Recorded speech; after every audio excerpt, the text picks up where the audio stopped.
فلا اقسم بمواقع النجوم وانه لقسم لو تعلمون عظیم انه لقرآن کریم، یہ بہت باعزت قرآن ہے، فی کتاب مکنون، ایک چھپی ہوئی کتاب میں ہے،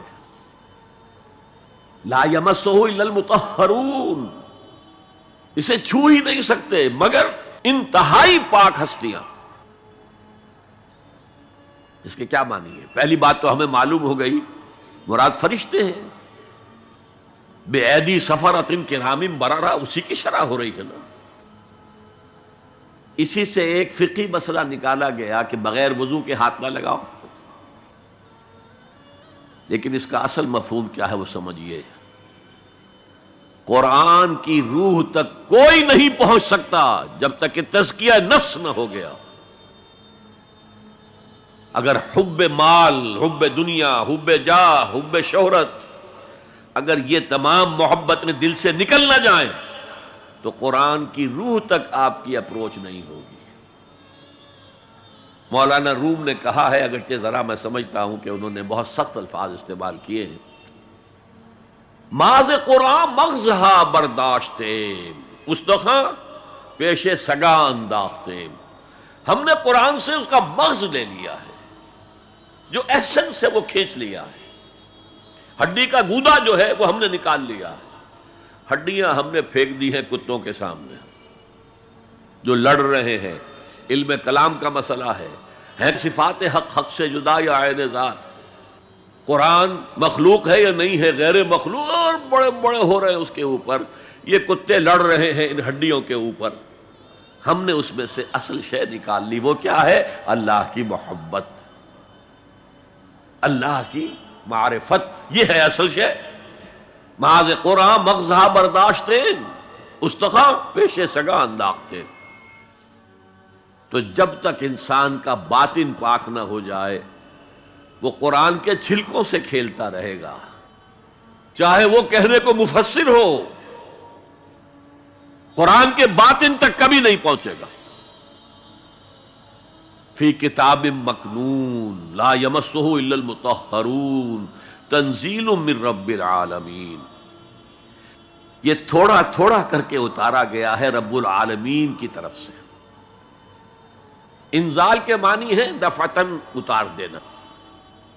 لیلۃ القدر میں آیا انا انزلناہ فی لیلۃ القدر، رمضان کے بارے میں شہر رمضان الذی انزل فیہ القرآن، باب افعال، لیکن حضور پر ایک دم نہیں اترا، تھوڑا تھوڑا تھوڑا تھوڑا 23 برس میں جا کر اس کی تکمیل ہوئی۔ اب دیکھیے جو شکوہ کیا اللہ نے، کیا اس جیسی نعمت سے تم مداہنت کر رہے ہو، بے اعتنائی کر رہے ہو، اسے پڑھتے نہیں ہو، اسے سمجھتے نہیں ہو، اس پر عمل نہیں کرتے، اسے اپنا امام نہیں بناتے؟ تمہارا طرز عمل یہ ہے، بلکہ تم نے اپنا نصیب یہ بنا لیا ہے کہ تم اسے جھٹلا رہے ہو۔ غور کیجئے، جھٹلانا جو ہے دو طرح کا ہے،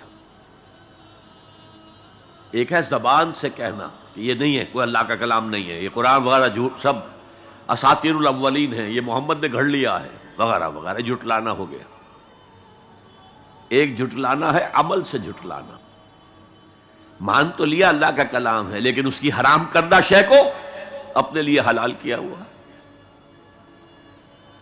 حدیث نبوی ہے ما آمن بالقرآن من استحل محارمہ، اس شخص کا قرآن پر کوئی ایمان نہیں ہے جو اس کی حرام کردہ چیز کو اپنے لیے حلال ٹھہرا لے۔ اس اعتبار سے غور کیجئے، اور اس کی مثال بھی دی ہوئی ہے سورہ جمعہ میں، مثل الذین حملوا التوراۃ ثم لم يحملوها كمثل الحمار يحمل اسفارا بئس مثل القوم الذین کذبوا بآیات اللہ واللہ لا يهدی القوم الظالمین۔ مثال ان لوگوں کی جو حامل تورات بنائے گئے تھے اور پھر انہوں نے اس کی ذمہ داری کو ادا نہیں کیا، اسے قائم نہیں کیا، اس کے احکام پر عمل نہیں کیا۔ جیسے فرمایا ہے سورہ اعراف میں قل یا اہل الکتاب، کہہ دیجئے اے نبی صلی اللہ علیہ وسلم، اے کتاب والو، لستم علی شیء حتی تقیموا التوراۃ والانجیل وما انزل الیکم من ربکم، تمہاری کوئی حیثیت ہماری نگاہ میں نہیں ہے، تمہارا منہ نہیں ہے کہ ہم سے دعا کرو جب تک کہ تم تورات اور انجیل کو اور جو کچھ نازل کیا گیا تمہاری طرف اسے قائم نہیں کرتے۔ آج اللہ ہماری دعائیں نہیں سنتا،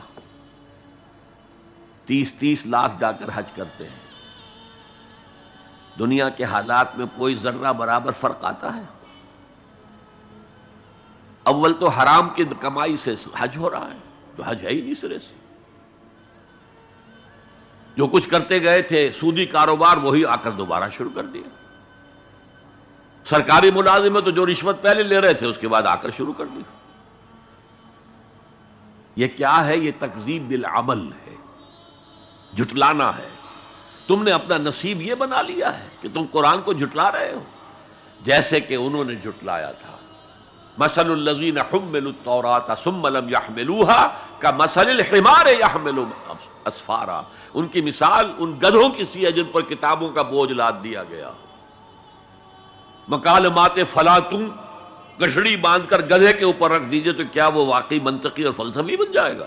یہ مثال اللہ دے رہا ہے۔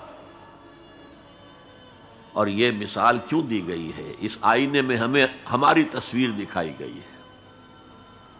تم اگر قرآن کا حق ادا نہیں کر رہے تو تمہاری مثال وہی ہے جو یہود کی تھی۔ بئس مثل القوم الذین کذبوا بآیات اللہ، بری مثال ہے اس قوم کی جس نے اللہ کی آیات کو جھٹلایا۔ تو زبان سے تو یہودیوں نے کبھی نہیں جھٹلایا تورات کو،